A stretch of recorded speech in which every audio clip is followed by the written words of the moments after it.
prazer enorme estar aqui. É uma grande honra para qualquer pesquisador e docente ser convidado para uma palestra e ainda mais para uma aula inaugural, né, que é um momento nobre, um momento muito especial de um programa de pós, né, e então é com muita alegria e honrado que eu cheguei a Juiz de Fora ontem, reencontrei a cidade depois de 12 anos, eu tinha vindo aqui na última Compós, que foi organizada pelo programa em 2012, né?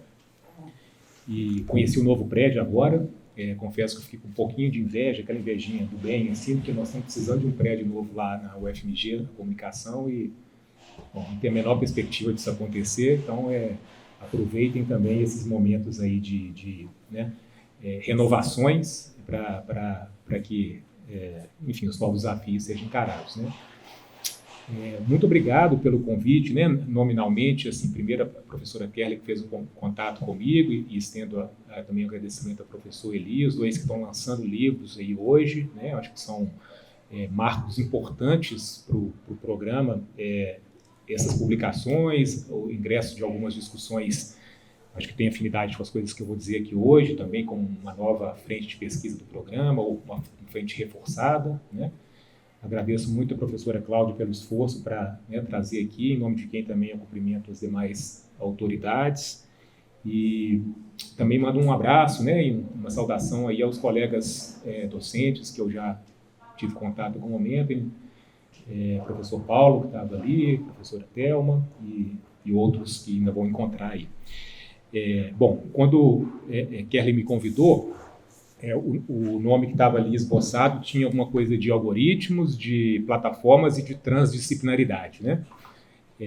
Aí eu tenho essa característica de levar a sério, assim, um pouco os nomes que as pessoas vão propor, né? Às vezes, isso não é exatamente um problema, as pessoas pegam um tema, falam de outra coisa e fica tudo bem. E fico olhando para aquele tema, ele fica me perseguindo durante um tempo. Aí eu falei assim, vamos acrescentar uma inteligência artificial aí, porque dá uma coisa mais update, assim. Mas mais do que isso, assim, isso aí o título da palestra talvez possa ser visto como um contínuo, assim, né? Você tem o processo de plataformização, acentuou as mediações algorítmicas na contemporaneidade, né? Não dependem dele, mas há uma vinculação forte. A gente fosse colocar alguma coisa antes, a gente falaria do processo de datificação, né? Assim, de produção sistemática de dados, de troca de dados, e, acima de tudo, de uma leitura desses dados como uma forma de compreensão do mundo, né? Uma leitura cada vez mais hegemônica, às vezes excessiva, ou muitas vezes excessiva, né?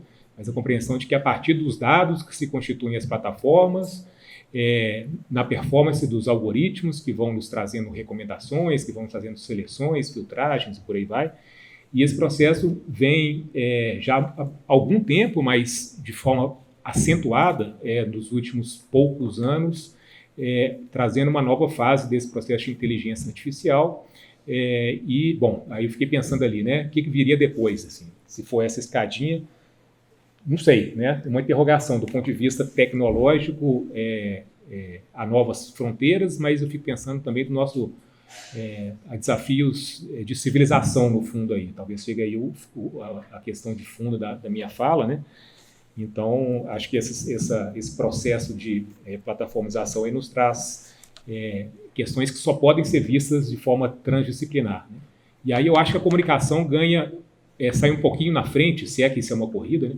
Porque nós somos uma área muito interdisciplinar, né?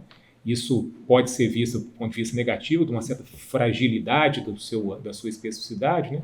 Mas eu tendo a olhar como algo positivo, porque a gente parece uma esponja, né? A comunicação vai absorvendo as novidades, as tendências, às vezes as modas, né? Mas com uma flexibilidade e com um frescor que a maioria das áreas do conhecimento eu acho que não tem, né? E eu acho que o mundo contemporâneo pede também esse acolhimento das questões contemporâneas como objetos de pesquisa, como temáticas, como abordagens, né? Que me parece que a comunicação faz isso com mais intensidade que outras áreas, sem querer criar aí também cisões ou principalmente rivalidades.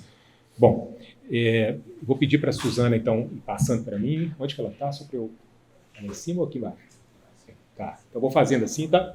Bom, então, pensando, bom, é transdisciplinar, mas vamos começar olhando para o nosso universo, né? Aí me lembrei desse slide, isso aí foi apresentado pela professora Raquel Recoeiro, que era vice-diretora da Compós, né, que é a Associação dos Programas de Pós-Graduação, no final da reunião da Compós no ano passado, em São Paulo, e ela fez uma nuvem de concorrências de palavras dos resumos apresentados naquele evento do ano passado. Então, você tinha a Compós anualmente, a partir de agora, reúne 240 trabalhos, né, 10 trabalhos em cada um dos 24 GTs. Ela pegou esse conteúdo de texto e fez uma concorrência de palavras, quais palavras mais apareciam e aproximadas com quais outras, e fez essa visualização. Enfim, quem conhece o trabalho da Raquel já sabe que ela trabalha muito com esse tipo de análise de dados, né? Então, me chamou a atenção, e eu lembrei disso recentemente, a centralidade que a plataforma ocupou nesse conjunto grande de trabalhos apresentados no ano passado. É claro que é uma dispersão de palavras muito grande, né? Assim, nossa área não trabalha, é muito extensa, são 240 trabalhos, e não trabalha com uma lógica de um vocabulário muito controlado, né? Então, às vezes, um chama de comunicação, outro vai chamar de mídia, eventualmente, então tem uma dispersão de termos.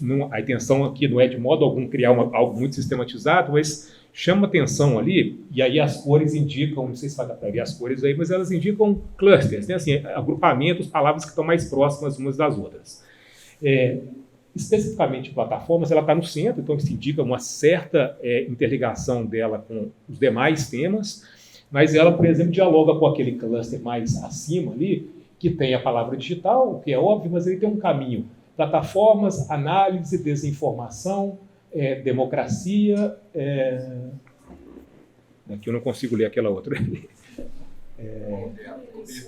Cobertura, isso, que remete um pouco ao jornalismo, né? Então, assim, para cá tem também plataformas, consumo, jovens. Então, tem ali alguns caminhos que se delinearam. De novo, acho que isso aí, para uma análise mais conclusiva, precisaria de ter todo um processo de verificação de quais essas palavras, mas nos dá uma pista inicial, tanto da dispersão quanto de alguns caminhos agregadores, né? E aí, olhando para isso, eu falei, vou começar falando então desse caminho aí da desinformação, da democracia, né? Que é algo com o qual eu dialogo, mas vou trazer também um olhar que talvez seja diferente do que a gente está mais acostumado. Pode passar aí, por favor? Gosto também de sempre tentar pensar o que esse termo plataforma nos remete, né? É um termo que abre um campo de estudos, né? A professora Kerr disse há pouco no almoço que vai ministrar uma disciplina sobre isso, de estudos críticos de plataforma, né? Então, assim, já se configura como um corpo bastante razoável de produção intelectual, de pesquisas e mesmo de intervenções públicas, eu diria assim, na ordem de legislações, pensando sobre essas grandes infraestruturas de dados que durante muito tempo a gente olhou com um certo olhar meio light demais, né? Por exemplo, quando eu digo que o termo rede social, dependendo do que a gente está usando, não é adequado, é no sentido de que ele enfatiza, às vezes, uma sociabilidade, e isso evidentemente é importante, mas uma sociabilidade que se dá fortemente mediada e direcionada por estruturas computacionais muito robustas, né? Então, o risco da gente olhar só para a parte social é que a gente pode ficar só vendo a ponta do iceberg e esquecer que existem várias camadas que estruturam aquele processo de comunicação, de trocas, enfim, de sociabilidade. Então, uma das imagens e eu vou trazer uma outra mais à frente, que a gente deve lembrar é que existem as plataformas de metrô, ou as plataformas de trem, né? Que são essas infraestruturas pensadas para a circulação de pessoas de um ponto a outro, né, lugares de passagem. As grandes estações fazem a distribuição de pessoas pelas cidades, pelas regiões metropolitanas, enfim, né? Elas um pouco condicionam para onde as pessoas podem ir, não são só pessoas, há fluxos também de objetos, de materiais, enfim, né? Não é apenas humano. Elas apontam também para onde se pode ir, para onde não pode ir, né? Belo Horizonte, mesmo uma cidade que merecia um metrô 3, 4 vezes maior do que tem, mas só tem 2 linhas muito tímidas, atende muito pouco a demanda da cidade. Então, há ali todo um constrangimento da mobilidade urbana em função da limitação da infraestrutura, né? Então, tudo isso para a gente pensar um pouco assim, que uma plataforma digital, uma plataforma online também vai ser um lugar de passagens, de circulação de pessoas, de trocas, de procuras, de pequenos encontros, de conflitos, né? Principalmente se a gente pensar que ela também é um espaço de algumas regras mínimas de convivência, né? Você deve obedecer os protocolos de segurança, os protocolos de saúde, os protocolos sanitários, enfim, para que uma plataforma, uma estação de metrô, todo aquele ambiente seja um ambiente funcional, né? Isso também acontece nas plataformas digitais com as regras de governança, as políticas de moderação e todas as questões normativas que estão colocadas ali. A imagem de baixo é um frame que eu tirei de um vídeo, né, no qual manifestantes saindo de uma manifestação de rua se recusavam a usar máscara, que era o protocolo obrigatório daquele metrô, e arrumaram ali uma situação de conflito, então, dentro de um vagão, no qual eles não só descumpriam esse protocolo, mas também estavam hostilizando quem o cumpria, né?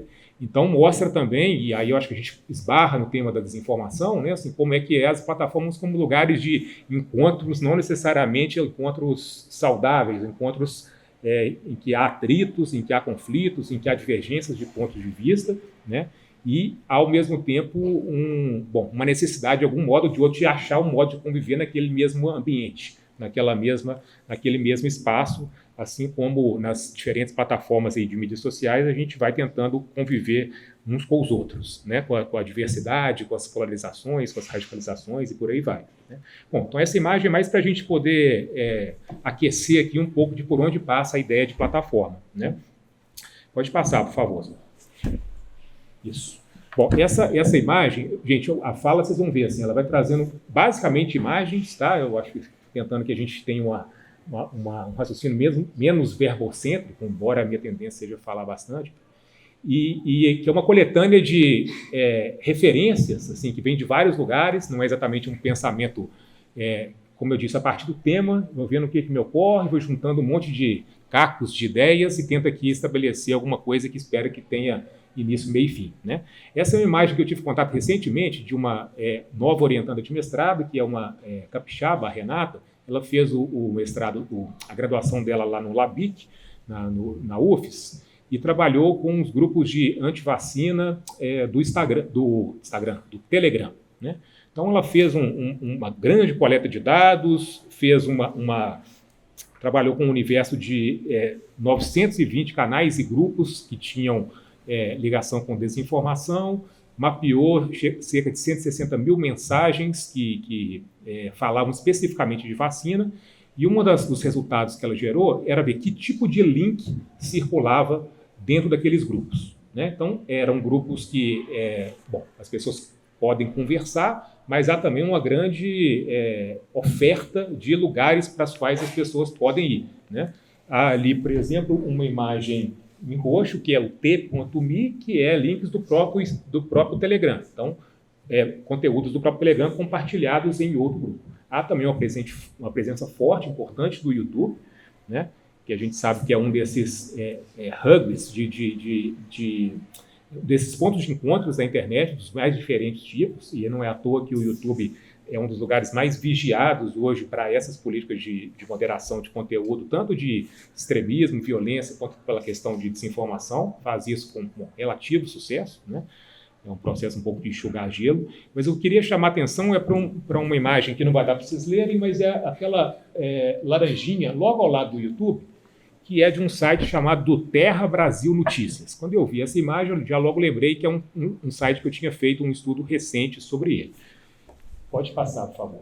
O Terra Brasil Notícias, esse era a capa dele. Hoje eu entrei depois de um tempo, ele mudou bastante enfim, a sua feição, né? A sua arquitetura, mas ele continua com o mesmo slogan que já nos dá uma pista de qual é a proposta editorial dele, né? Deus acima de tudo e de todos.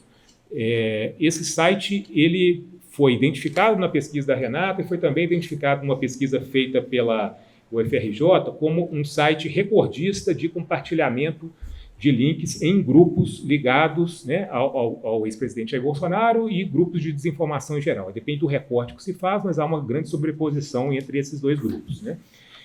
E aí, naquela matéria da Folha que tá ali, a Patrícia Campos Melo, que é uma repórter especializada nessa questão de tecnologia e plataformas, ela identificou, né, o site, quem são os responsáveis, é um site feito por um casal de Mossoró, né, que, enfim, conseguiu uma atratividade grande, inclusive depois que o ex-presidente divulgou o site em uma das suas lives, salvo engano, né.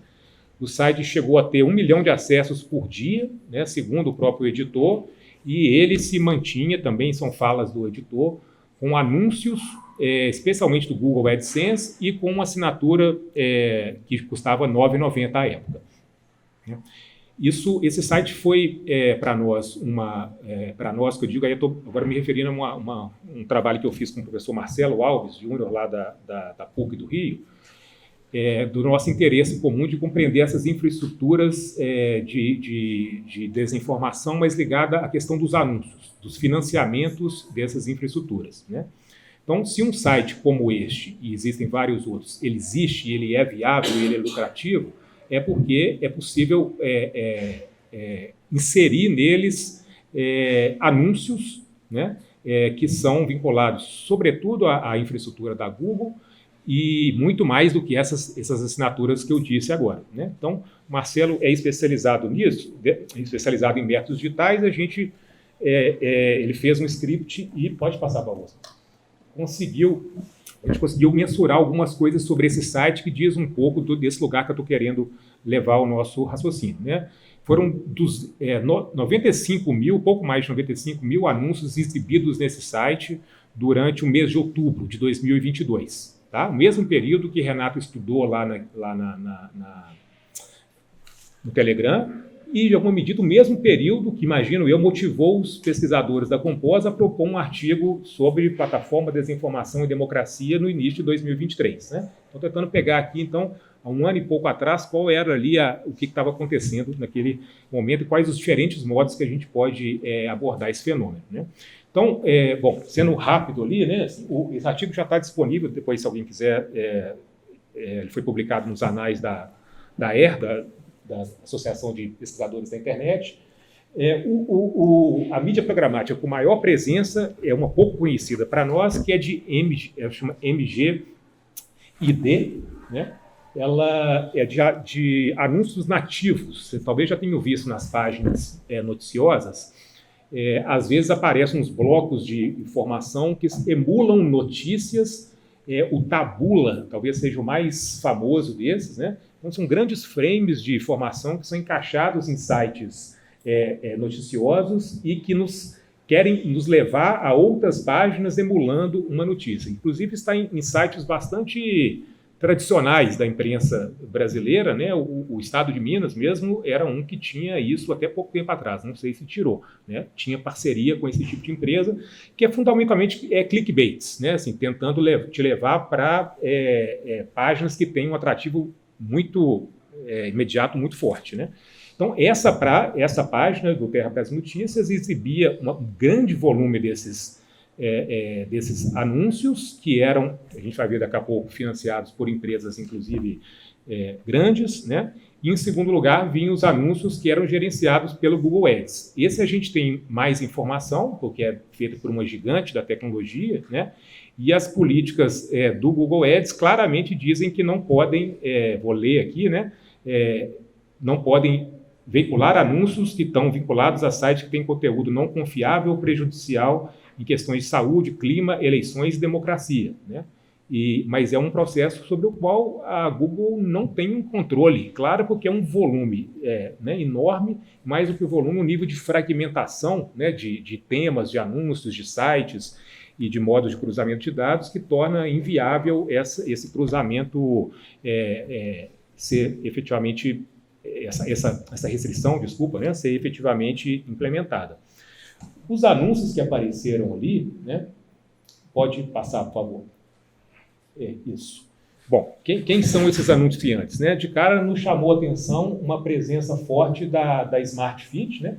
13%, quer dizer, 14% arredondando do conteúdo que de anúncios que era exibido ali, enfim, remetiam ao site da Smart Fit, né?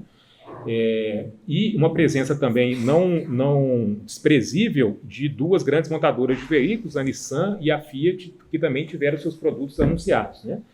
Então, assim, não vou explicar aqui exatamente como é que esse mecanismo funciona, né? Mas, assim, entre a agência ou a pessoa, enfim, que programa que aquele determinado link vai ser exibido num conjunto de sites. E a exibição no site X tem um processo bastante complexo de encadeamentos, de intermediários, né? De modo que eu não posso, de modo algum, aqui afirmar que essas três anunciantes, para citar as três, quiseram anunciar nesse site, né? Ela teria controle de bloquear aquilo em algum momento, mas no primeiro momento ela faz um determinado perfil, direciona e não sabe exatamente onde aquilo vai ser exibido, né? Mas isso aqui nos ajuda a mostrar assim, um pouco dessa grande máquina de financiamento da desinformação, né? Mais do que isso, talvez nos ajude a mostrar uma faceta de como as plataformas atuam aí, que é uma faceta menos visível. Talvez seja aí o ponto que eu quero chamar a atenção, né? Em geral, e eu não posso afirmar, mas eu suspeito, né, que uma parte significativa daqueles estudos que estão lá na Composta, que estão tentando relacionar plataformas, desinformação, democracia e cobertura, estão olhando essencialmente para alguns conteúdos que circularam naqueles ambientes, né? Então, tem tal vídeo desinformativo que esteve no YouTube, tal meme circulou de tal jeito. E, evidentemente, é importante olhar para isso, e isso é uma faceta pertinente das relações entre plataformas, algoritmos e desinformação, no caso. Mas eu quero chamar aqui como é que existe uma engrenagem maior do que essa, que passa por lugares bem menos visíveis para nós e que a gente também pode, eu diria até deve estar atento para poder entender esses desafios transdisciplinares, digamos, que estão em torno desses fenômenos, né? Então, de novo, né, assim, não posso dizer que há uma intencionalidade, mas talvez a gente esteja aí apontando para um fenômeno que é um pouco fora de controle, né? Que alguns vão chamar de desordem desinformativa, eu às vezes prefiro usar o termo caos desinformativo, mas é alguma coisa que certamente escapa aos nossos métodos, escapa aos nossos olhos, ao controle das próprias plataformas, que são as gigantes que provêm essa infraestrutura, né? E que nos trazem questões que às vezes não estão visíveis a olho nu, né? Um desdobramento disso, seguindo esse meu fluxo de pensamentos aqui, né? Me lembrei desses estudos, especificamente de um estudo publicado em 2021, que identificava como o setor de petróleo e gás, enfim, né, ligado à indústria petrolífera, se utilizava de anúncios, nesse caso, principalmente do Facebook, para poder disseminar argumentos que contrariavam o consenso científico sobre o aquecimento global, ou mesmo colocavam em dúvida algumas dessas questões que, enfim, eu acho que dos consensos que nós temos em relação a isso é que os combustíveis fósseis são vilões protagonistas desse problema gravíssimo pelo qual a gente está passando, né? Mas através de anúncios bem direcionados, algumas das big oils, né, se apropriava das big techs para fazer anúncios direcionados. Então, enfim, eles identificaram em 2020 mais de 25 mil anúncios pagos por 25 organizações, às vezes diretamente as empresas de petróleo, às vezes empresas, institutos ligados a eles, enfim, que tem uma rede de discursiva em torno disso. E, mais do que isso, identificaram um pouco isso que a segunda metade da imagem mostra, que esses anúncios eram direcionados em momentos críticos. Então, eles mencionam nesse relatório um momento em que o Joe Biden, né, que já era presidente dos Estados Unidos, tinha anunciado um grande investimento na mudança da matriz energética para a chamada, enfim, as novas formas menos impactantes de energia, e como reação a isso, naquele momento, houve um investimento bem maior em anúncios, né? Assim como o investimento em lugares dos Estados Unidos em que eram mais críticos, né?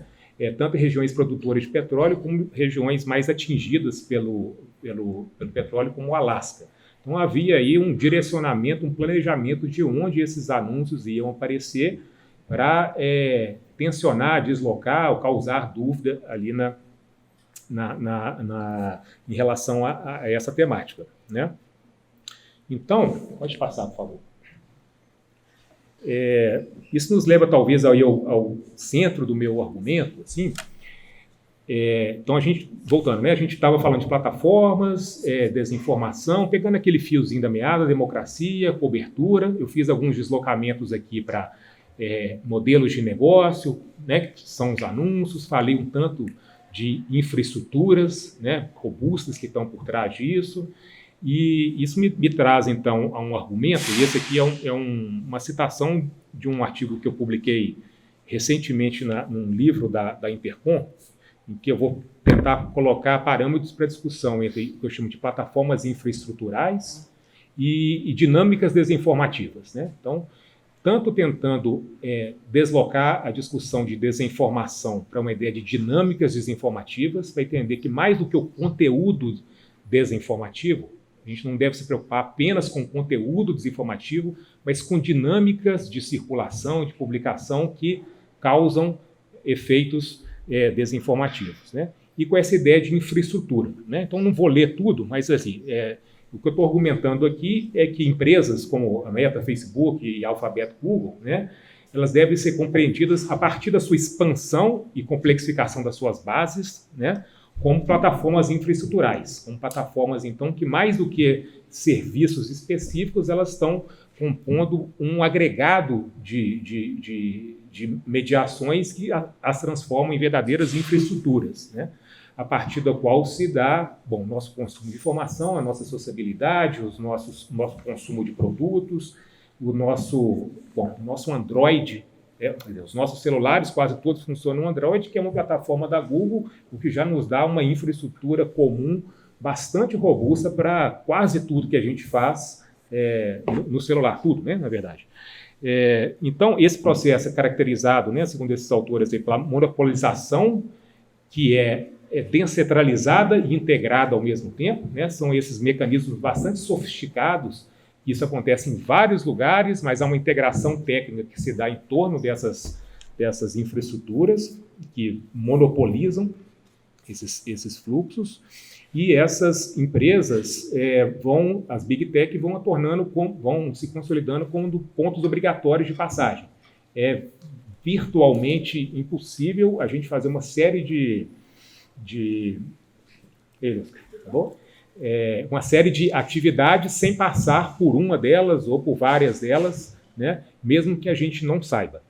E isso nos revela aí lógicas de poder e dinâmicas informacionais bastante reticulares, distribuídas e muito assimétricas, né? Fortemente assimétricas. Então é um pouco esse o argumento central que eu estou tentando que a gente olhe para esse fenômeno dos dados, das plataformas, dos algoritmos, da inteligência artificial, né? Como um fio da meada para essa fala. Beleza, pode passar, Suzana, por favor. Bom, então eu comentei um pouco lá sobre os anúncios, né, das empresas de petróleo ligado no Facebook. E, bom, um tema de pesquisa caro para mim hoje, que é algo que me aproximei recentemente, mas, enfim, se direciona para ser um eixo central no futuro próximo, é dessa relação entre as plataformas e os processos de emergência climática, né? E é um tema ainda, a questão, enfim, do aquecimento global ainda é um tema bastante marginal para nós da comunicação. Isso é algo que ainda me surpreende, né? Acho que se alguém tinha alguma dúvida com contemporâneo, atual e emergente esse tema, o ano passado, ou mesmo a semana passada, com as ondas de calor, eu acho que já não nos deixam dúvida que o futuro é agora, ou é ontem, né? Então, bom, quais as relações, né? São algumas, eu vou tentar mapeá-las rapidamente e deixar algumas questões. Esse artigo, né, não sei se está dando para ler ali, ele faz uma inversão de um dos clichês de quando vai se falar de dados, né, que fala assim, os dados, esse clichê diz que os dados são o novo petróleo, né? que é a ideia de que a nova riqueza está nos dados. Então, esse artigo, escrito por em forma de um pseudônimo, já que era enfim, uma pessoa que trabalhava nesse setor e não queria se identificar, né, ele inverte esse clichê e fala que o petróleo são os novos dados. O que esse artigo está discutindo, e uma bibliografia mais recente está chamando a atenção? De quão interligadas essas duas indústrias são. As indústrias enfim, das plataformas, das big techs, e as grandes empresas do setor petrolífero, Big Oil, como se chama, né, no sentido da infraestrutura que é provida pelas empresas, pelas plataformas, para que as petrolíferas sejam mais eficientes. Então, assim, para que o serviço de extração, identificação de poços de petróleo e todo o trabalho de dados que eles, enfim, precisam seja viável, é apenas a infraestrutura da Microsoft, da Amazon ou da Google que podem prover a robustez computacional para que esses setores existam, né? Existam e performem tal qual eles se propõem hoje, né? Então, esse argumento aqui é de que são indústrias muito mais interligadas do que a gente imagina no primeiro momento, né? Vou trazer isso para um lugar talvez mais próximo aqui do nosso universo, trazendo uma outra imagem que eu gosto de usar com frequência também, de um outro uso da palavra plataforma, que é a plataforma de petróleo, né? Então, nós estamos vendo ali, de novo, assim, uma grande infraestrutura instalada num lugar específico, cuja função é basicamente extrativista, né? E menos pensando aí o extrativismo como algo de matéria-prima, né? Assim, porque para chegar naquele óleo específico, para chegar ali tem todo um trabalho de ciência e tecnologia que não tem nada de natural ali, né? Não tem nada de cru, é um processo bastante sofisticado, mas é um processo de extração. E, bom, estamos em Minas Gerais, a gente sabe muito bem o que sempre foi e continua sendo as extrações para nós aqui, né? E um processo central para o capitalismo, como ele se organizou nas últimas décadas ou no último século, né? E diretamente relacionado à crise climática. Então, talvez isso nos permita aqui fazer essa ponte, então, das empresas de petróleo para olhar para as empresas de tecnologia ou para as suas grandes infraestruturas nessa chave dessa outra questão contemporânea. A gente começou pela desinformação, passamos agora para uma outra questão, enfim, associada a ela, tão grave quanto, ou mais grave, né? Enfim, que é a questão climática. Então, vou passar por alguns dados aqui rapidamente, né? A grande questão aí, gente, assim, é que o aumento de volume de informações que estão sendo armazenadas, e principalmente do modo como esse processamento está sendo feito, está levando a um consumo energético e de água que cresce exponencialmente, né? Então, vamos lá, assim, isso aí está falando, uma matéria bem recente que está falando que a previsão de consumo de energia pelos data centers vai dobrar até 2026. Então, no prazo de 2 anos, ele vai dobrar. O que são esses data centers? Talvez não esteja tão claro para nós, né? Quando a gente fala da hospedagem em nuvem, né, essa metáfora gasosa, né, assim, pouco material, nós estamos falando, na verdade, de grandes infraestruturas, grandes, quando eu digo assim, são vários prédios desse tamanho, só com ar-condicionado, computadores, um sistema energético muito robusto, no qual ficam hospedados desde o nosso Gmail, né, ou o nosso Dropbox, ou o nosso Google Drive, e esse Google Drive está em algum lugar do mundo, né, ou essas grandes, realmente, quantidades de dados que são trabalhadas desde o governo brasileiro até as grandes petrolíferas, né? Então, assim, a hospedagem em nuvem, na verdade, ela depende de infraestruturas muito robustas de dados. A grande maioria desses data centers estão hospedados em países do norte global, um tanto por causa da temperatura mais fria, né? Porque o dilema é o seguinte: precisa de muita energia para funcionar, e precisa em geral, muita água para resfriar, para os ar-condicionados funcionarem. Então, quanto mais frio já for o lugar, mais fácil é manter a temperatura baixa para aquelas máquinas, a quantidade de máquinas continuar funcionando bem, né? Então, isso acaba levando boa parte desse material está colocado no norte, né? Então, enfim, hoje, nesse momento, 2% da energia mundial é gasta com data centers. Então, se a gente pensar o dobro disso, bom, podemos pensar que chega a 4, mas talvez tudo cresça. Então, se não crescer no mesmo volume, aumenta, suponhamos, para 3, né? É mais do que a aviação, né? Que é um que a gente costuma ver como um vilão grande, já é um consumo maior nos data centers do que na aviação. Em alguns países, aí de novo, né, não é a nossa realidade aqui por causa da questão climática, da questão da temperatura, né, mas na Irlanda, que é um dos países que mais concentra isso, hoje já é 17% do consumo do país de data centers e a projeção é que chegar a 32%. Imagina, quase um terço do consumo de energia num país vai ser dos grandes servidores de dados que estão instalados lá, né? Pode passar, por favor. Essa imagem já é um pouquinho antiga, assim, no sentido de que a coisa já se acentuou, mas ela está tenta nos dar uma imagem do tanto que cresceu. Aí eu estou chegando à inteligência artificial agora, né? Os modelos de linguagem, né? Então, o ChatGPT trouxe para nós, materializou a existência de grandes modelos de linguagem. O GPT é um deles, né? Já está na sua 4ª versão agora. A Google lançou também o seu modelo, o Gemini, com uma envergadura sem precedentes, né?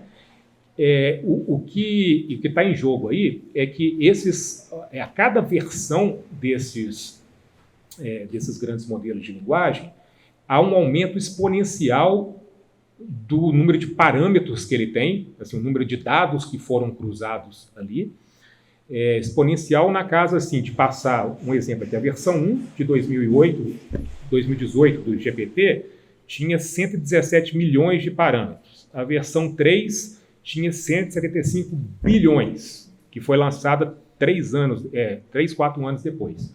A versão 4, a estimativa é de 100 trilhões de parâmetros. Repare que assim, cada versão que lança, a curva é assim, né? Então, aquele problema que não parece ser tão grave agora, ele aponta para uma centralidade muito grande nos próximos anos. Isso para treinamento, tá, gente? Para treinamento da base. Cada vez, e aí eu não quero de modo algum colocar a culpa no indivíduo, né? Mas cada vez que a gente aciona um parâmetro desse, tem um modelo desse, tem ali uma série de trocas através de prompts, né? Isso também consome alguma coisa, né?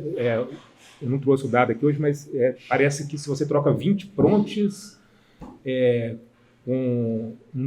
acho que é o da UI, um desses de imagem, seria o consumo relativo a um copo de água, né? Fizeram uma conta, enfim, não sei dizer quão precisa ela mas para nos dizer que nada é de graça, né? E, de novo, não quero colocar a culpa no indivíduo. Há um problema sistêmico aí, a questão não é a gente fazendo busca no Google, não é a gente gerando um promptzinho, mas todo um modelo que se constitui por trás disso, né? Então, esse aumento exponencial traz questões novas, né? Essa imagem acho que traz 2 bons exemplos. É o seguinte, por favor. O Uruguai, talvez você se lembre, teve no ano passado uma crise hídrica muito grave, né? Inclusive, tiveram que consumir águas minerais, o país teve desabastecimento de água mineral também, então teve um momento muito crítico, um país pequeno, com a população concentrada, então se evidenciou muito uma crise de escala nacional, né? Na mesma época, uma parte da sociedade civil do Uruguai começou a se mobilizar para manifestar e solicitar que a Google não instalasse lá um data center que estava previsto para ser feito. Eu não sei exatamente o que deu essa história, eu vou correr atrás em breve, mas para evitar que um data center fosse instalado já com previsão de água que ele consumiria num país que já estava vivendo uma crise sistêmica de abastecimento hídrico, né? E uma outra notícia, essa ainda um pouco mais recente, que a Microsoft, que é uma sócia prioritária da OpenAI e dos modelos GPT, né, vai começar a investir em energia nuclear para poder dar conta das suas ambições de investimento em inteligência artificial, né? Então, assim, a gente vê aí uma escalada desse processo que me parece que é central para nós, né? Bom, aí onde que isso incide na gente, né, gente? Assim, porque isso aqui, bom, de quem que é essa conversa, assim, de quem é essa discussão? No exterior, quem tem publicado mais sobre isso são pesquisadores da área de antropologia, porque os antropólogos têm muito esse trabalho de campo com infraestruturas também, né? E por extensão sociólogos, e tem um número significativo também de pesquisadores da área de comunicação ou de mídia, né? Que assumem esses objetos novos como, né, porque os estudos de plataforma, que eu passei rapidamente no início, eles têm um pé muito forte em termos né, das suas referências em pesquisadores e pesquisadoras da área de comunicação e mídia, né? Então, um pouco por essa flexibilidade, ou um tanto por essa flexibilidade temática, né, se viu várias pessoas e grupos que são da área de comunicação assumindo algumas discussões nesse sentido que a gente, de fato, não enxerga ali alguma coisa comunicacional, dependendo do conceito que a gente trouxer, né? Mas a gente tem como trazer isso um pouquinho mais para perto, né? Eu gosto dessa... Pode passar. O título dessa iniciativa da Google é muito sintomático para essa conversa nossa, né? Eu vim acompanhando, como um olhar mais empírico, né, para esse fenômeno entre as plataformas e as questões climáticas, vendo as ações que a Google tem feito e divulgado no Brasil, né? E aí ela sai de um movimento bastante genérico até 2022 e entra em 2023 com muitas ações com foco na Amazônia, né? Que não era um lugar de prioridade até então. Uma das ações, eu nem diria que é a principal, o que me chama muita atenção nesse nome aí é o título do post que eles colocam lá, né? Como a nuvem está ajudando a monitorar e preservar a Amazônia. Então, a nuvem é aquilo que a gente já falou, né, que são grandes infraestruturas de dados, essa metáfora permanece, é forte, né? Então, a mesma nuvem que eu estou propondo aqui, que a gente olhe como um lugar altamente, que consome um volume bastante significativo de energia, traz impactos tanto na questão da água e da energia, para não dizer das localidades em que elas são inseridas, né, é também vendida ou colocada como a solução para os problemas. Então, olha o paradoxo que a gente vive, né? E não estou dizendo que ela não ajuda, não, tá, gente? Ajuda também, mas quanto mais ajuda, mais efeitos colaterais ela pode gerar, né? Essa equação tem equilíbrio? Bom, talvez tenha, mas eu estou dizendo que a gente precisa, no mínimo, entender que há um processo contraditório ali, né? Nesse caso aí, eram 2 projetos que a Google está contribuindo no Brasil, que é de identificação de imagens da flora e na fauna através de inteligências artificiais de visão computacional. O que uma visão computacional faz? Ela é um sistema de IA que tem a capacidade, ou é treinado, ou é direcionado para ler imagens, identificar imagens. Então, quando a gente vai lá no Google Imagens, a gente, né, algumas dessas imagens eu encontrei nesse tipo de situação, inclusive, eles vão, uma parte daquilo tem a ver com os textos dos sites, mas tem a ver também com leituras daquela imagem que foram feitas e eles vão dizendo que é tal coisa e tal coisa. Então, nesse caso, são grandes bancos de dados sobre fauna e flora que eles fornecem uma infraestrutura que tem essa IA de visão computacional, de leitura de imagem, vai ajudar a identificar mais rápido que elementos da fauna e da flora da Amazônia estão naqueles bancos de dados com zilhões de imagens, né? Então, enfim, é algo importante para os pesquisadores daquelas áreas que não têm gente e capacidade suficiente para poder sair classificando, identificando tudo que eles têm lá, né?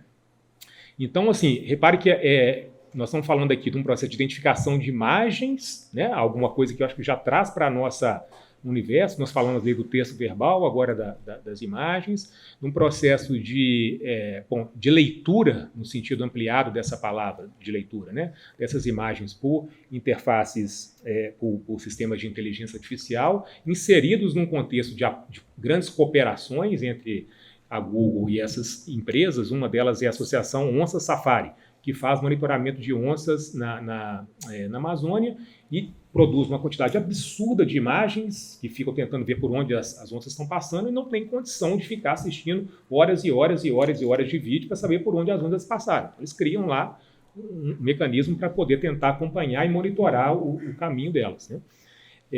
Mas também esse é um processo, não exatamente por causa desses serviços, né, que é pouquinho perto de outros serviços, mas enfim, de gota em gota é o que contribui para um aumento muito significativo de consumo energético de água, né?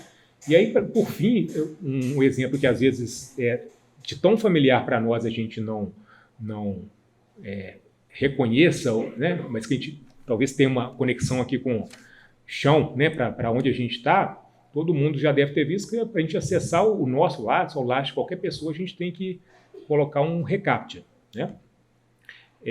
Então, para acessar um conteúdo que muitas vezes é nosso, mas se não for nosso, é de um outro colega, que é de um serviço público do governo brasileiro, você precisa acessar um sistema que é da Google, e cada vez que a gente clica ali para saber onde estão as motos, onde estão as faixas de pedestre, onde estão os caminhões, onde estão os ciclistas, né? Reparem que são só elementos visuais que têm a ver com trânsito, mobilidade urbana. Não é à toa. Quer dizer, até alguns mais sofisticados agora que já estão treinando outras coisas, né? Mas tudo isso tem sido usado para poder treinar visão computacional, sistemas de IA que vão aperfeiçoar os carros autônomos, né? Então, para um carro autônomo funcionar, ele precisa de saber reconhecer nos mínimos detalhes faixa de pedestre, placa de trânsito, ciclista, caminhão, moto. E a gente fica ali tentando acessar. O Lattes é um exemplo, né, gente? Porque o Lattes é do nosso universo, né? Eu acho um absurdo a gente ter que clicar naquele troço chato e com essas intencionalidades toda vez que a gente está acessando o Lattes. Mas tem zilhões de outros sites. Então, cada passozinho que a gente dá ali, nós estamos contribuindo com um grãozinho para um treinamento sistemático de inteligência artificial, de visão computacional, que tem como fim principal essa ideia dos carros autônomos ou das leituras automatizadas dos cenários de mobilidade urbana, né? Só uma curiosidade, enfim, vocês já devem ter visto, acho que é um filme um pouco mais nobre, né? De vez em quando apareciam umas letras assim, muito estranhas para a gente ler, vocês lembram disso? E aí eu mesmo já tinha me pegado assim, poxa, por que letra é essa, né? Não tem jeito de colocar uma letra melhor? Depois eu fui descobrir que aqui eram letras que pegaram volumes de escritas muito antigos, que enfim, que as pessoas não conseguiam identificar com facilidade, ou que era uma diversidade muito grande de caligrafias, né? Então digitalizaram aquilo e nos colocava para olhar, para identificar os As, os Es, os Bs, e a visão computacional aprender aquilo, e na hora de fazer a leitura desses documentos manuscritos de séculos e séculos atrás, conseguir fazer uma leitura melhor, um reconhecimento melhor de caracteres. São documentos históricos que estão em museus, que estão em arquivos, que seguiam, né? Então pegaram vários daqueles documentos e nos colocaram para ajudar a treinar a máquina de como ler esses documentos históricos. Bom, aí o fim me parece um pouco mais nobre, né, do que carros automáticos, embora a gente não saiba exatamente que documentos são esses, né? Então, eu queria encerrar com isso, assim, com esse esforço de trazer aqui para o nosso dia a dia, né? E esse raciocínio, como eu disse, que, definitivamente não é tão linear, mas foi um caminho que eu fui seguindo aqui, provocado por essa ideia de plataformas, inteligência artificial e transdisciplinaridade, né?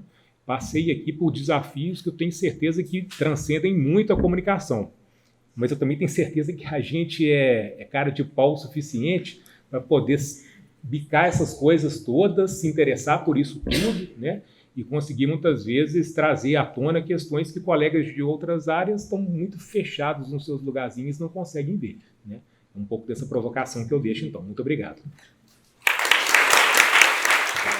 Boa tarde, para quem não me conhece, né, eu sou a professora Kerley Vinques. Em primeiro lugar, eu gostaria de agradecer sua presença, Carlos, que tão gentilmente, né, aceitou o convite do PPG-Com para estar aqui com a gente nessa tarde, abriu o semestre do PPG-Com com um tema tão importante e que tem se tornado tão caro às nossas pesquisas, né? A gente vem conversando pelos corredores, por vezes os trabalhos não são nem especificamente sobre plataformas, mas existe uma preocupação da gente discutir essa temática, da gente entender onde as nossas pesquisas se inserem nesse contexto, né, que é tão emblemático e, por vezes, nos exige esse alcance transdisciplinar, e foi um pouco nesse sentido, né, que a gente conversou e definiu a temática da palestra, né? Então, muito obrigada, Carlos, por trazer tantas provocações. Tenho certeza que todos estamos, né, com muitas inquietações em relação a esse cenário ligado às plataformas. E eu passo agora um pouco da palavra para a Eli, e eu acho que depois a gente pode abrir realmente as perguntas para a plateia, né, para que vocês possam trazer as inquietações, provocações, enfim, para que o Carlos também possa ter uma troca com os discentes, tanto do PGCom quanto da graduação. E é muito bonito ver o auditório cheio, né? A gente estava com uma expectativa, né, de receber vocês e ver vocês com as cabecinhas aqui tão inquietas. Acho que isso é o mais valioso para a gente quando a gente está na organização de um evento. Obrigada. Obrigado, Kerly. Na verdade, eu queria muito mais complementar a sua fala, primeiramente a partir do agradecimento da presença, né, de todas, todes e todos vocês, nossos alunos de graduação, pós-graduação, nossos professores.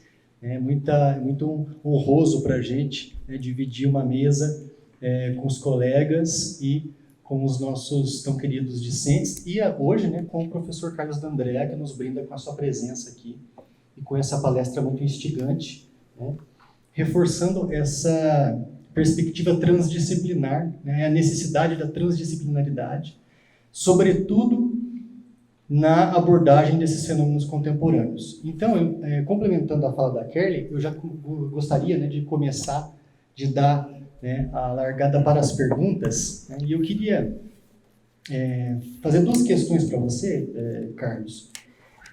Uma um pouco mais pontual e a outra que talvez seja uma pergunta de R$1 milhão, mas que sempre é válida de ser feita, né? A primeira questão a gente falou muito desse consumo de energia, né, que os data centers já estão demandando e vão demandar cada vez mais. Eu queria saber se você tem alguma perspectiva ou algum dado relacionado a como essa energia, esses 2% no caso, a como essa energia é gerada, tá? Que eu acho que isso é um dado importantíssimo, né, para a gente ponderar com a questão do consumo. E uma outra questão relacionada, mas nem tanto, que se refere a essa perspectiva ou a essa abordagem muito interessante que eu achei em relação ao significado de plataforma, né? Plataforma muito mais como uma infraestrutura e, eu achei muito interessante, você usou essa palavra, mas eu tomo licença para trazer como sinônimo de engrenagem, que é a plataforma como uma lógica. Né? Uma lógica de funcionamento das relações e das ações também de natureza política, né? O que nos faz olhar a plataforma para além propriamente da estrutura material dela, né? Mas da complexidade que essa infraestrutura material implica. Levando em consideração isso, eu queria te perguntar, faria essa questão, né? Obviamente que não tem uma resposta específica, mas queria o seu comentário.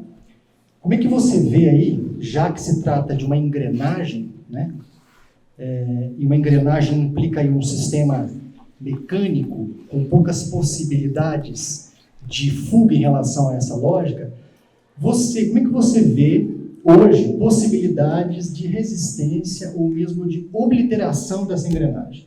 Há alguma possibilidade de jogar alguma coisa nessa engrenagem, no sentido de romper o funcionamento disso? É isso. Obrigado. Posso pegar a carona? Claro. Gente, boa tarde. Também aproveitando para agradecer a professora Kelly, a professora Eli e ao Carlos por essas gigantes reflexões aqui conosco. Estava pensando em uma outra linha em mim. E nas imagens que o Carlos nos convocou a pensar sobre plataformas, em outras dimensões de plataforma. A gente pensar assim, a plataforma, por exemplo, do nado sincronizado, onde explode, já que tem ano olímpico, né? Legal. Então, onde pula para a plataforma, então é a plataforma que projeta, ele saltar. e projetar. Por outro lado, a gente também tem na dimensão política as plataformas políticas, Sim. que são não distração, mas que, por outro lado, nos permitem uma alavancar, né? Então, em que medida essa dimensão vai alavancar, então, nos projetam para além ou nos encerram, né? Essa ideia do encerramento, dos projetar. Uhum. Ótimo, muito obrigado pelas duas questões. Vou começar talvez do final, pensando nessas imagens, né? Essa do nada sincronizado é ótima, né? Essa eu não tinha pensado, não. As plataformas políticas é uma das metáforas que a gente retoma, até dando crédito, né? Enfim, quem faz muito esse esforço é o Gillespie, que é um autor fundador desse estudo de plataforma, talvez seja o primeiro estudo que organiza isso. Lá em 2010 ele vai fazendo uma referência a esses outros usos do termo plataforma e menciona essa ideia das plataformas políticas um pouco no sentido até da sua flexibilidade de dizer sem dizer, né? Assim, então, às vezes uma plataforma que dá as linhas gerais de uma campanha de um candidato ou de uma candidata vai dizer ali a prioridade para a saúde e educação, melhoria do transporte público, né? Frases assim que, bom, a princípio ninguém é contra e que também não dizem nada, né? Isso remetia, acho que isso mudou um pouco de um tempo para cá, aquelas políticas de moderação de conteúdo ou de estabelecimento de governança bastante vagos que as plataformas têm, do que pode e do que não pode acontecer ali dentro. Isso tem mudado na medida em que a pressão também da sociedade civil, dos governos, é cada vez mais intensa para que elas intervenham, se coloquem como mediadoras efetivas do debate, se posicionem nessa responsabilidade e não apenas lavem as mãos se dizendo que são apenas lugares de passagem, né? Mas, enfim, ótimo, tem imagens muito boas e ele falou da ideia, deslocando um pouco da ideia da infraestrutura para as lógicas, né? Acho um deslocamento importante, assim, quando eu falo de infraestrutura, é um termo muito duro, né, para nós, mas na perspectiva que eu adoto, assim, é uma compreensão de que são espaços materialmente constituídos, sem dúvida, mas espaços feitos a partir de intencionalidades para encontros, desencontros, para restrições, né? Então, a ideia de que se você tem uma infraestrutura A ou B, você condiciona lógicas de sociabilidade, de circulação, de restrição, né, mais para um lado ou mais para o outro. E quando a gente fala de plataformização, né, assim, a ideia das lógicas que elas trazem é fundamental, né? Quando a gente fala assim, o que significa pensar numa plataformização do jornalismo, né? Significa compreender que o jornalismo contemporâneo, nas suas mais diferentes facetas, quase que não pode ser visto sem as influências dos mecanismos das plataformas no seu modus operandi, seja técnico, em algumas funcionalidades, no seu jeito de distribuir, no seu jeito de tornar invisível, tornar mais visível, no seu jeito de remunerar, né, as empresas jornalísticas, os jornalistas, enfim. Então, as lógicas das plataformas, as suas mais diferentes instâncias, vão conformando aquela atividade profissional, o jornalismo, aquele aspecto da vida social, né, sem pensar numa lógica unidirecional, mas pensando numa lógica assimétrica, né? Pensar em assimetria não significa pensar que o poder é absoluto, mas significa pensar que é desigual, né? O poder econômico e de capilaridade que as plataformas, principalmente as infraestruturais, têm hoje é decisivo, né? E aí, bom, essa que é a pergunta de $1 milhão, eu acho que é da resistência das culturas e tal, né?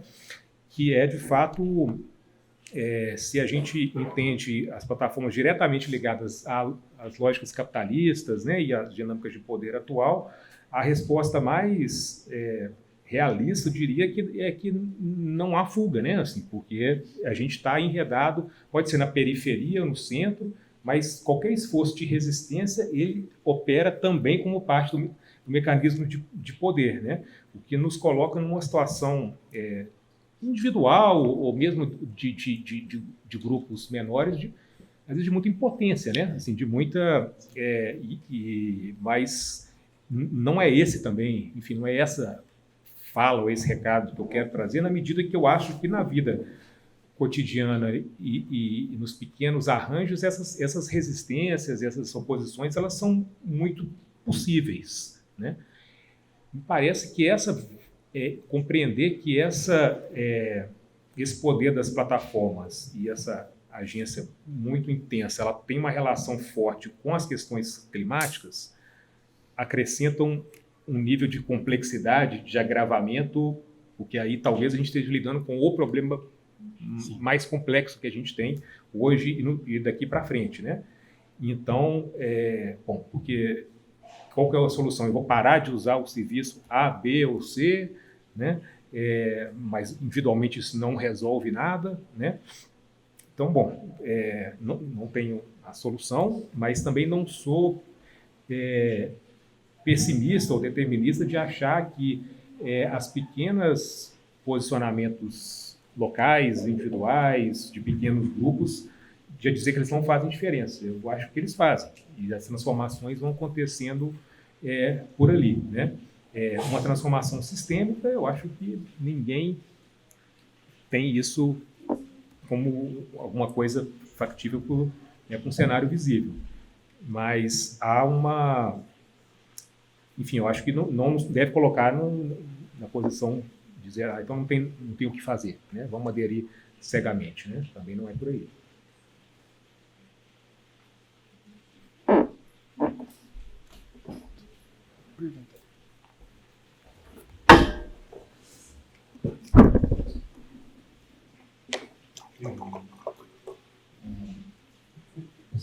Professor Xará, Tá bom? Carlos Termiz. Minha pergunta vai um pouco na linha dele e eu vou focar mais na questão das Big Techs. Eu acho que tem sido bastante propalado ultimamente, principalmente depois que a Meta assumiu o nome do Facebook, né, que as Big Techs têm que ser combatidas, no certo sentido é isso, né? Tem até que eu não concordo muito com esse nome de Web 3.0, para mim o Web 3.0 já existia antes, mas enfim, se cria isso meio lá na área de marketing, e a gente está numa era de internet 3.0, que ela é justamente descentralizada, né? Que não teria mais essa função de estar apoiada em grandes empresas, e o que eu vejo é quando você vai olhar tudo que está sendo feito hoje, em termos, né, de tentar alavancar essa web, né, é feito dentro do marketing, né, é feito justamente pelas Big Techs, muitas vezes. Né, a gente tem a própria Microsoft por trás, você tem a Meta por trás, você tem outras grandes empresas financiando isso, né, a ligação com a ideia de metaverso, que é uma ideia que eu tenho trabalhando também, e todas elas vinculadas a essa lógica e com a lógica da plataforma, da plataformização por trás. Né? Então, queria saber um pouco como você vê isso, porque se prega uma nova configuração que permitiria lá o web inicial, até antes, até talvez no início da internet, lá na década de 60, século passado, e é feito tudo em função, ou muito em função dessa construção de uma lógica de plataformização controlada pelas mesmas empresas. Né? Como é que a gente pode pensar isso um pouco mais a fundo? Obrigado. Valeu.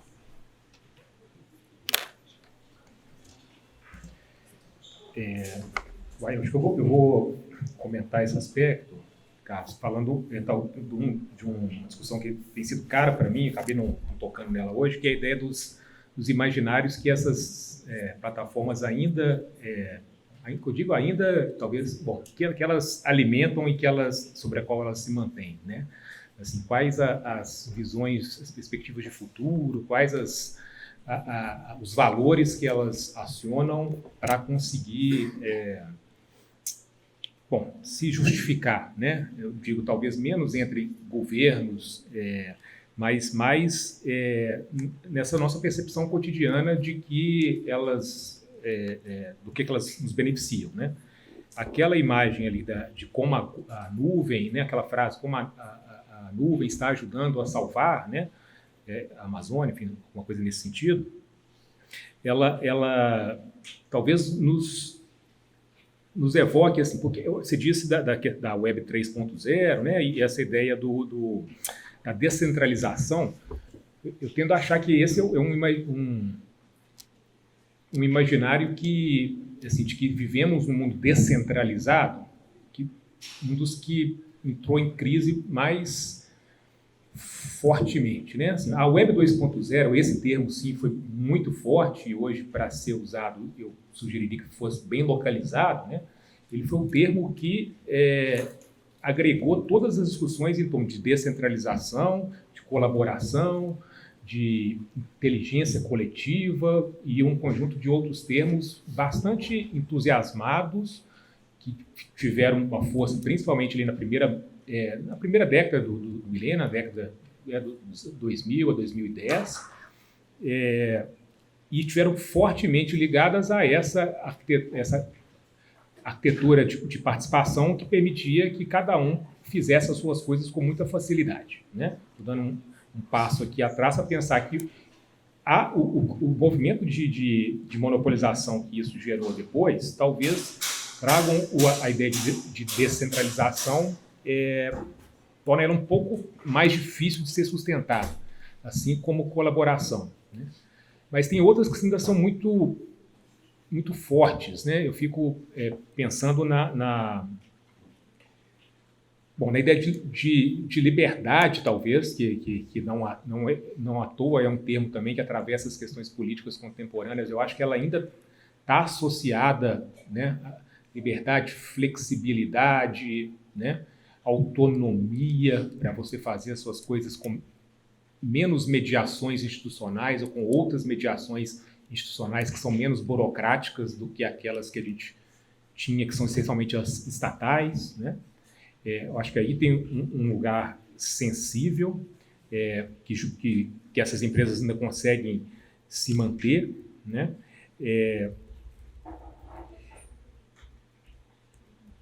Bom, eu não sei se eu te respondo, na verdade. Eu estou tentando pegar esse eixo para dizer que essas empresas, por mais imprensadas que elas estejam, do ponto de vista das legislações nacionais, no caso da União Europeia continental, né, elas têm essa presença cotidiana que não tem como tirá-las no curto prazo, né? Mas elas ainda se justificam em torno de alguns valores com os quais elas continuam sendo associadas e, em alguma medida, se associam, são efetivos, né? Porque há uma série de facilidades imediatas colocadas ali, não há dúvida, né? Então é um pouco nessa contradição que elas vão se mantendo. Eu não acho que é uma vida fácil também que as Big Techs têm tido, né? Assim, eu acho que eles também têm passado por os lucros aumentam, mas os desafios aumentam junto, né? Então não é uma questão também que está bem resolvida do ponto de vista empresarial, né?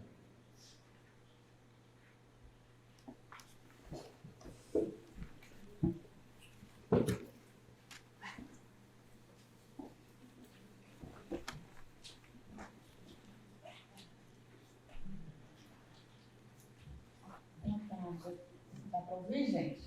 Sim. Temos duas perguntas aqui da André.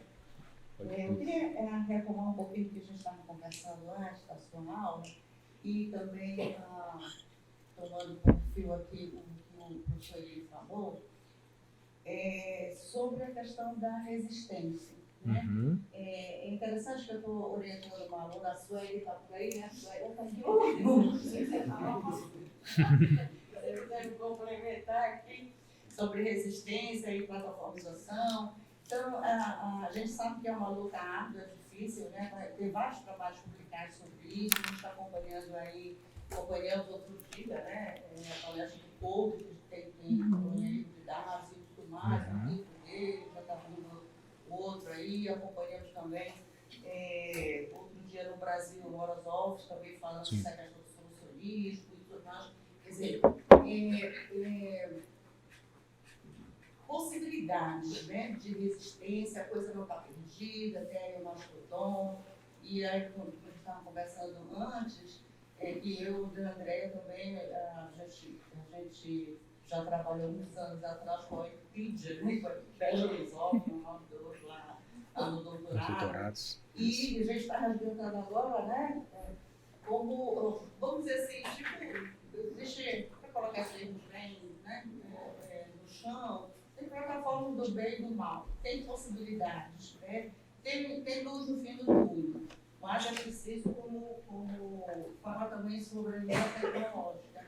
Eu queria que você fizesse uma análise mais ou menos nessa direção, que possibilidades a gente tem, e a gente aqui, né, enquanto América Latina, América do Sul, Brasil, saber que essas big techs estão todas lá no Vale do Silício, e na China também, então há um poderio norte-sul muito forte e tem todos esses impedimentos econômicos, né, tecnológicos do lado daqui. Essa é uma pergunta. A outra, você vai? Sobre inteligência artificial, vou deixar que você que é outro orientador aqui, a gente está trabalhando também em inteligência artificial e aqui para o trabalho de conclusão de curso dela, generativa, tá? Que aí é a sua praia também.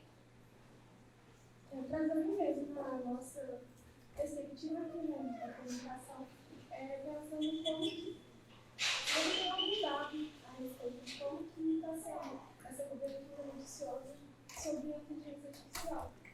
Mas no caso é generativa, né, que é todo esse modelo de linguagem, ChatGPT, que está sendo atualizado constantemente.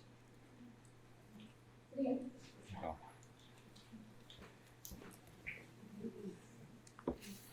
Obrigado pelas questões. Thelma, a questão da Wikipédia é um exemplo ainda incrível, né? Assim, ela provavelmente foi o principal representante dessa euforia da colaboração assim dos anos 2000, né? Com muitos percalços, né? Assim,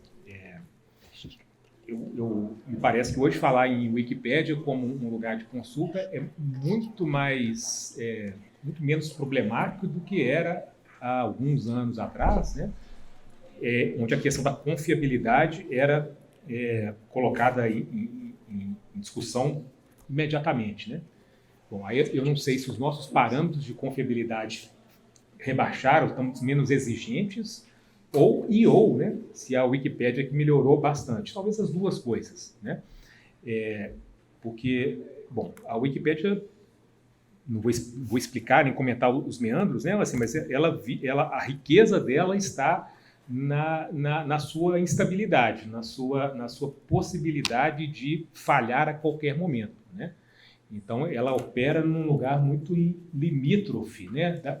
E como calibrar essa lógica de colaboração, de abertura, de tal maneira a andar na linha mais próxima do precipício possível de cair no lugar de uma anarquia ou de uma perda de controle, né, sobre as suas lógicas de funcionamento.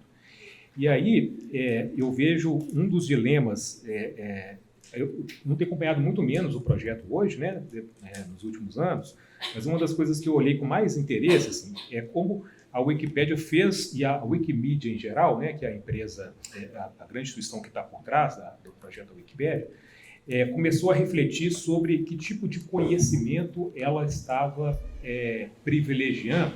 Porque uma enciclopédia, bom, no seu sentido canônico, ela já tem um certo recorte daquilo que merece ser registrado numa enciclopédia. Tem que ser uma coisa, digamos, notável o suficiente para virar o verbete enciclopédia. Isso na Wikipédia é uma grande discussão, porque não tem um limite do papel, então há todo o interesse de expandi-la quantitativamente, mas há também dizer, olha, é preciso ter notabilidade mínima. Isso também não é porque o digital é infinito, e não é, a gente sabe disso, tudo tem lastro material nos servidores, né? Mas não é porque ele é muito mais flexível que papel que qualquer coisa virar um verbete. Mas identificou-se que a enciclopédia como herdeira em alguma medida conformadora de uma visão iluminista do mundo, ela valorizava algumas formas de saber e negligenciava as outras. Então, os saberes orais, por exemplo, toda uma série de conhecimentos cujo registro em fontes formais era muito mais precário, eles não podiam virar assunto na Wikipédia porque não estavam suficientemente registrados em livros, em jornais. Então, por enquanto, não tinha fontes para citar, o que criava um ciclo vicioso. Quer dizer, são conhecimentos orais, cujo registro em fontes formais ou é inviável, ou é difícil, ou é lento. Enfim, não segue a mesma lógica da ciência, por exemplo, que se dá totalmente baseada nesses instrumentos formais. Então, você não conseguia incluir na Wikipédia muitos tipos de saber, que, por exemplo, são típicos da América do Sul, ou do Brasil, ou de regiões, ou de interiores, enfim, pensando nas periferias, no sentido ampliado da palavra, né? Então, a Wikipédia começou a pensar como ela poderia se decolonizar, né? Assim, ter um pensamento mais decolonial, no sentido de aceitar coisas que não iam seguir a regra dela, de fontes, de verificabilidade, porque não eram formas de conhecimento que funcionavam naquela lógica, né? Esse é um movimento que eu acompanhei com muito interesse, assim, né? Porque é um esforço que coloca em xeque a própria dimensão racional que uma enciclopédia incorpora desde sempre, né? Enfim, então, eu continuo achando um projeto muito interessante e um lugar também de disputas muito sintomáticas, né? Como é que é esse nome? Karen. A Karen perguntou sobre a cobertura noticiosa de inteligência, né? Eu acho esse um tema importantíssimo, me parece muito subobservado, assim, no nosso campo, e aí nós estamos falando de uma coisa que é efetivamente um fenômeno de interesse, de obrigação da comunicação, né? Assim, como é que a imprensa, enfim, de uma maneira mais ampla, se dá o debate em torno de uma temática, né? Eu acho que a cobertura de IA, eu estou falando isso sem nenhuma observação sistemática, né? Assim, de que ela ainda oscila naquilo que é típico da nossa percepção com tecnologia, que é ou um otimismo ou uma euforia exagerada, né? Uma coisa deslumbrada, parecendo uma mágica, né? Ou um pessimismo ou um catastrofismo, às vezes, excessivo, né? E a própria ideia de inteligência artificial é pouco desconstruída, né? Assim, de que inteligência é essa, que artificialidade é essa. Acho que, nesse sentido, o ChatGPT, com o papel que ele cumpriu ali de singularidade, de representar esse boom recente, né? Ele enviesou muito a conversa, porque ele, ao ser um chat, ele emula uma conversação, e uma conversação é alguma coisa que é para nós muito cara, né? Assim, então, trouxe para nós esse imaginário de uma inteligência artificial que pensa, que conversa, que é antropomorfizada, né? Ao contrário de outras que a gente já usava e continua usando por aí, mas elas operam de outro modo, que não nos dão essa emulação do humano, né? Então, acho que é uma super coisa assim, para observar. Eu tenho incômodos, tenho essas percepções de que há essa dicotomia, mas adoraria, enfim, olhar para isso com mais cuidado, que eu acho que é algo que é iminente, né?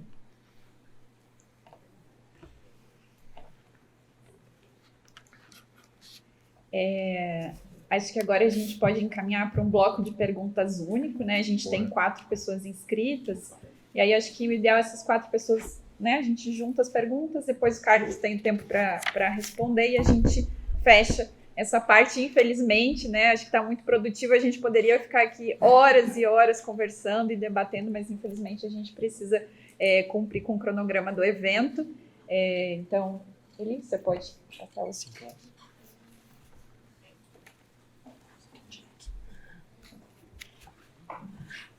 Oi, Carlos.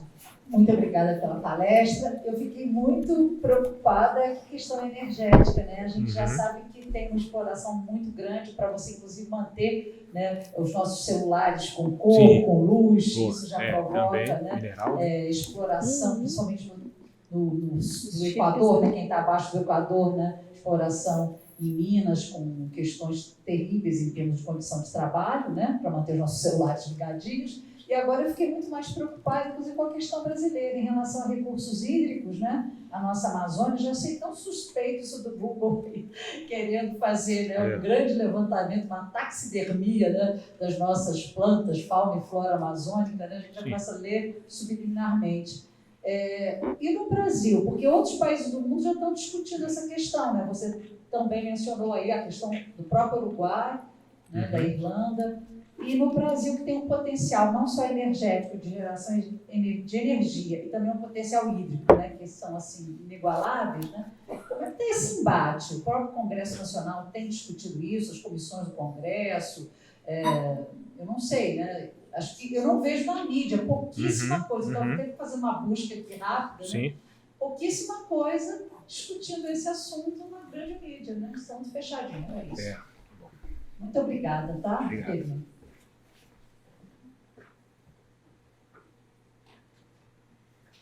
Boa tarde, meu nome é Thalita, também sou professora aqui na Facom.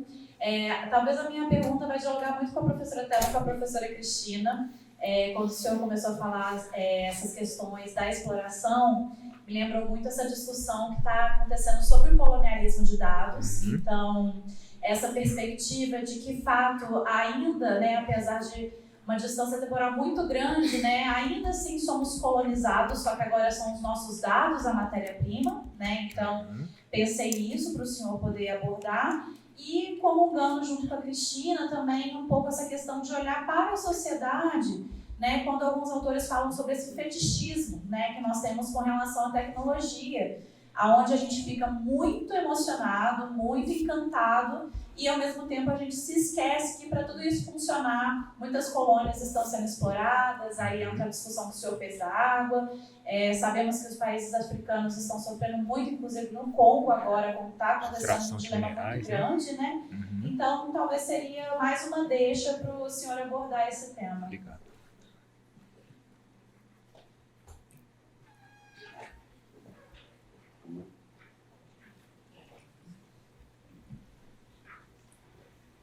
Carlos, boa tarde. Obrigado aí pela palestra, foi excelente.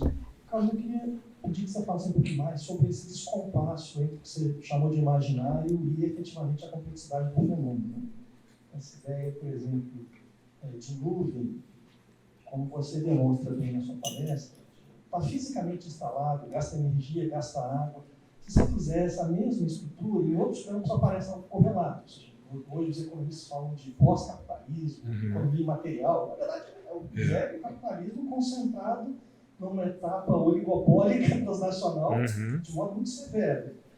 E o que eu queria que você aprofundasse um pouquinho é se você tem a impressão de que no nosso campo ainda há um imaginário forte de desintermediação, descentralização, horizontalidade, que efetivamente ignora essa complexidade que você demonstrou na sua palestra e que na economia também se manifesta pelo fato de que não só gasta água, gasta energia, está fiscalmente instalado, como tem dono.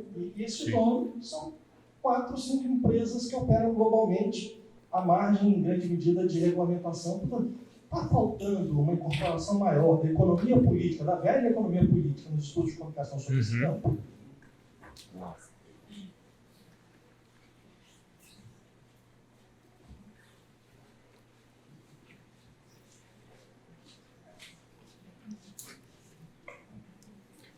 Boa tarde, Carlos. Obrigado pela aula inaugural. A minha dúvida ela dialoga bastante com a da professora Thalita, da questão da colonização. A gente vem observando, né, vários estudos, como do RAM, da questão de falar de uma infocracia. Quando você fala do Global Data Centers, você acha que esses espaços, esses centros, né, que gastam bastante energia, eles estão caminhando, eles têm esse projeto de fato ser uma infocracia, de gerir a democracia, ou isso parte mais de uma reflexão do autor e não de um projeto concreto, ou é já possível falar de um projeto concreto de democracia nos dias de hoje? Obrigado pela aula.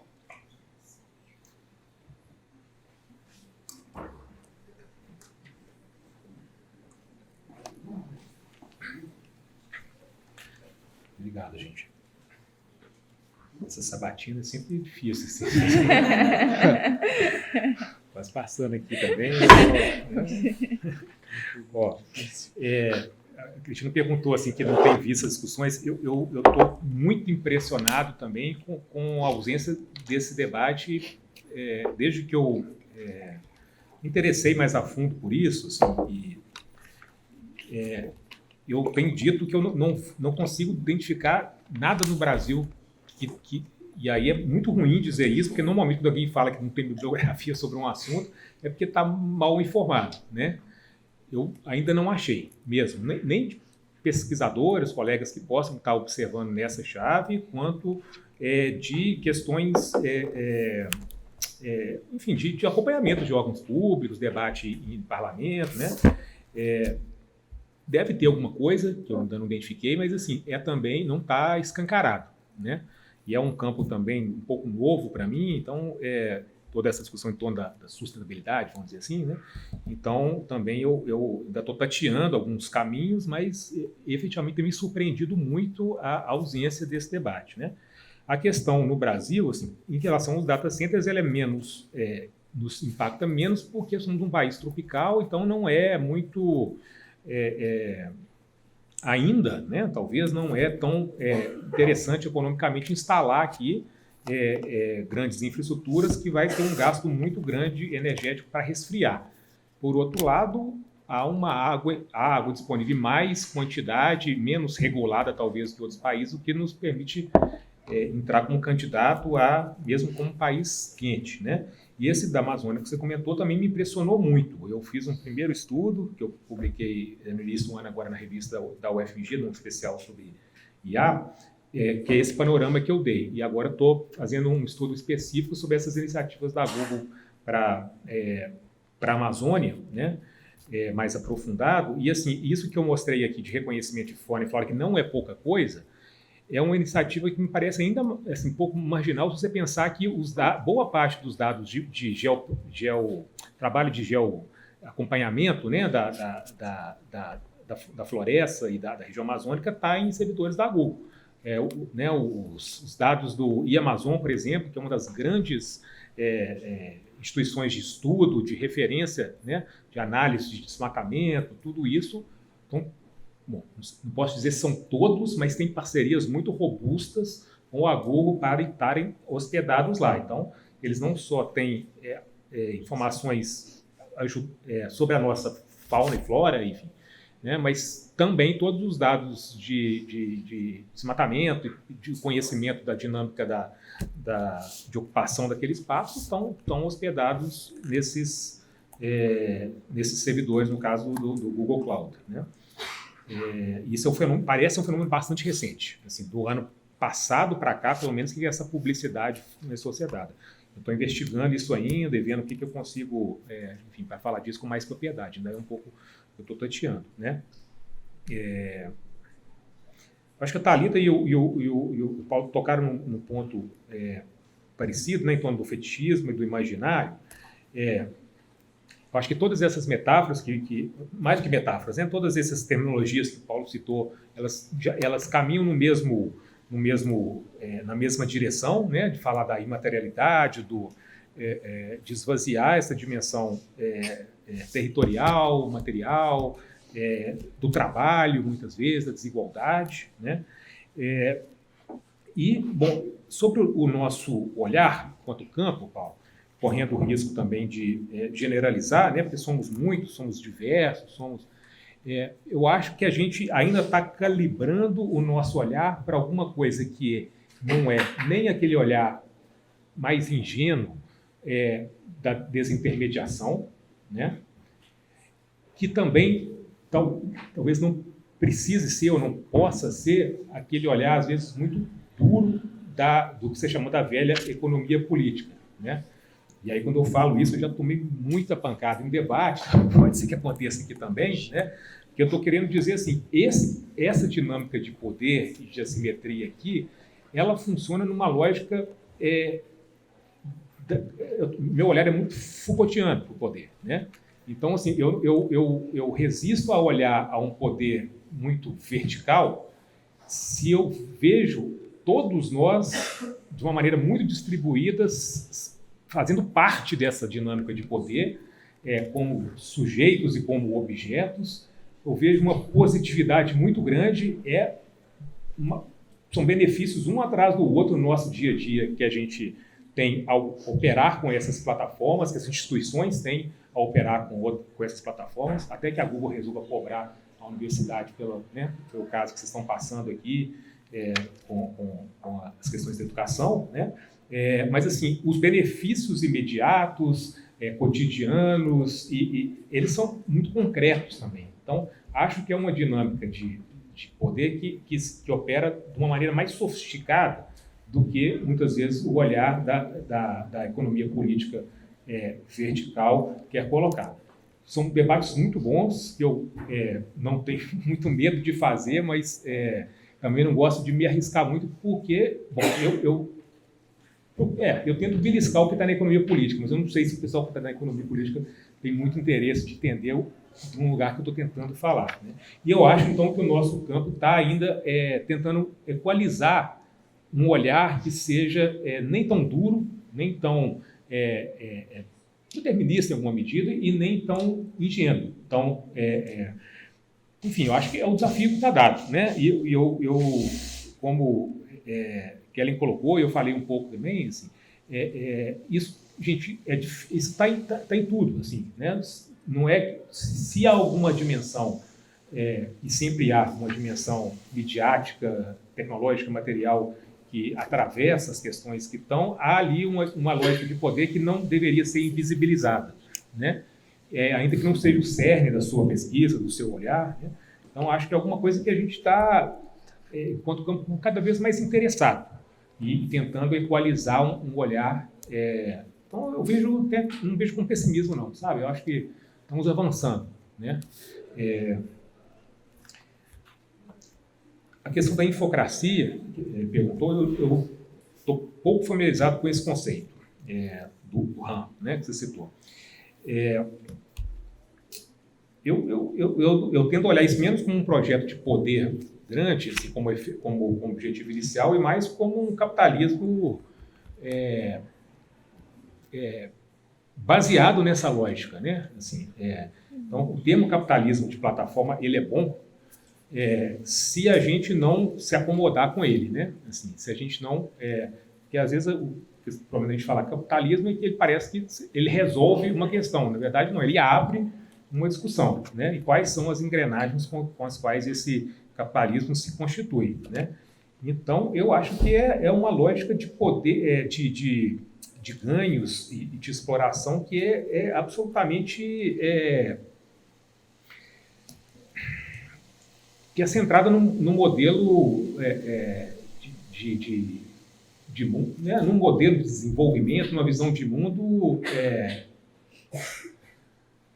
que não à toa que os protagonistas disso, né, são o Elon Musk e os seus amigos, assim, né, que são caricaturas de uma sociedade que tem uma herança colonial, patriarcal e elementos históricos de poder atualizados ou porcamente atualizados, né?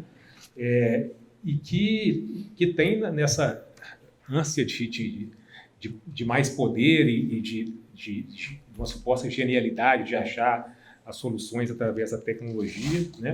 Acho que aí as infocracias talvez se constituem, né? E não como um objetivo em si. Mas, de novo, assim, estou me arriscando mais do que eu deveria na medida em que eu não vi a discussão do Hans sobre isso. Mas, enfim, pode ser um bom caminho.